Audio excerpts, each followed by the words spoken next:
اسامہ غازی کی جانب بڑھتی ہوں۔ اسامہ، سب سے پہلے تو کل والی ایک ہیپننگ، کیونکہ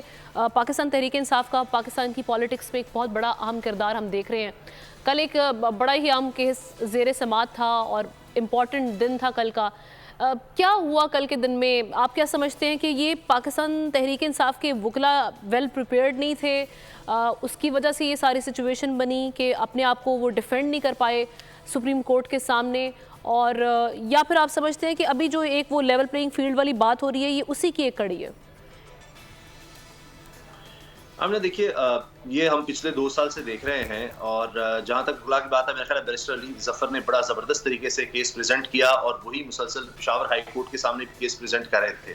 لیکن افسوس اور دکھ اس بات پر ہوتا ہے کہ 6 مہینے پہلے ہی بہت سے لوگ ہیں، ان کا تعلق مختلف جماعتوں سے ہے، کسی کا نہیں بھی ہے، بہت سے تجزیہ کاری کہہ رہے تھے کہ جی بلہ تو نہیں دیکھ رہے، راجہ ریاض بھی کہہ رہے تھے، پریس کٹک صاحب تھے، فیصل واڈا ہیں، اور بہت سے لوگ یہ بات کہہ رہے تھے۔ تو اندر کی اگر بات کریں تو تجزیہ کاروں کو بھی، ہم لوگوں کو بھی اس چیز کا کافی حد تک ادراک تھا کہ یہ ہوگا، لیکن ایک ہوتی ہے کہ آپ اپنی سٹرگل جاری رکھتے ہیں۔ یہ تو نہیں کہہ سکتے کہ فیصلہ ہو چکا ہے تو اس کے بعد آپ ہاتھ پر ہاتھ رکھ کر بیٹھ جائیں گے۔ تو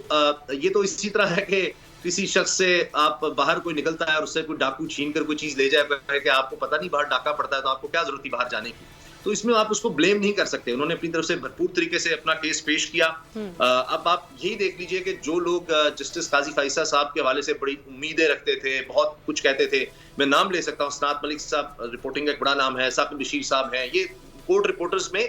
سینئر ترین لوگ مانے جاتے ہیں، مطیع اللہ جان صاحب ہیں، آج آپ ان کے ویوز دیکھ لیجئے، آپ حامد میر صاحب کو دیکھیں، آپ جتنے بھی دوسرے لوگ جو بڑی امیدیں لگا کر بیٹھے ہوئے تھے ان کا آپ خیال سن لیجئے، ان کے تجزیے کو سن لیجئے کہ یہ کیا ہوا ہے۔ بہت سے لوگ اس کو پاکستان تاریخ کا سیاہ ترین فیصلہ بھی کہہ رہے ہیں، اس کی وجہ یہ ہے کہ نظریہ ضرورت پھر کہہ رہے ہیں زندہ ہو گیا۔ مولوی تمیز الدین کیس، جسٹس منیر نے جس طرح کہا کہ ٹیکنیکل بنیادوں پر آپ نے پاکستان کے کروڑوں لوگوں کو ڈس انفرنچائز کر دیا، آپ نے ان سے وہ چھین لیا انتخابی نشان۔ اب ہم سمجھے اسامہ کہ اس فیصلے کے بعد گیم اوور ہو گیا پاکستان تحریک انصاف کا، یا ابھی بھی چانسز ہیں، ٹف مقابلہ ہو سکتا ہے آزاد امیدواروں کے ساتھ؟ بھلے ہی آزاد امیدوار ہوں لیکن کوئی نہ کوئی ایسی اسٹریٹجی ہو سکتی ہے، کیونکہ اب تو آزاد امیدواروں کو ڈیفینیٹلی ان کو مینج کرنا تھوڑا آسان نہیں ہو جائے گا؟ آپ کی بات ہمنا بالکل درست ہے، مگر اگر ہم پچھلے 2 سال سے دیکھیں، مثال کے طور پر تحریک انصاف جب حکومت میں تھی تو یہ بلدیاتی ضمنی الیکشنز ہار رہے تھے، تو اس کے بعد جیسی حکومت سے نکلے ہیں تو یہ ضمنی الیکشن بھی جیتنے لگے، اور پنجاب میں آپ دیکھیے کہ دوبارہ انہوں نے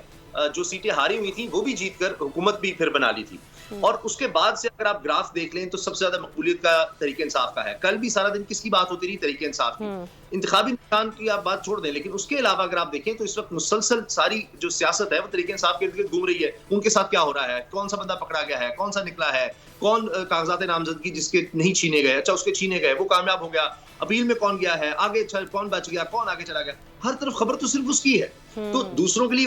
اوور ہے، لیکن اگر آپ مقبولیت کو دیکھیں تو اتنی زیادہ کہ خود میاں جاوید لطیف صاحب یہ کہہ رہے ہیں کہ جی دیکھیں یہ جو کچھ ان کے ساتھ ہو رہا ہے یہ تو ان کو مشہور کرنے کے لیے ہو رہا ہے، یہ تو یہ مقبول ہوتے چلے جا رہے ہیں۔ تو پارٹی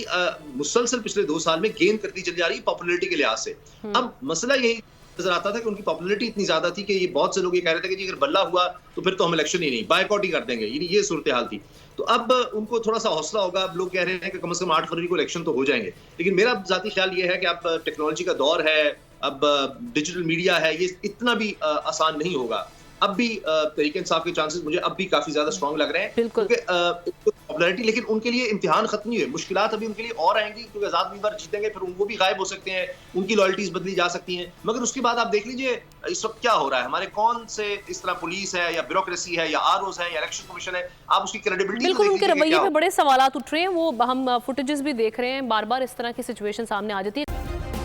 سبسکرائب کریں اور بیل دبائیں تاکہ کوئی خبر رہ نہ جائے۔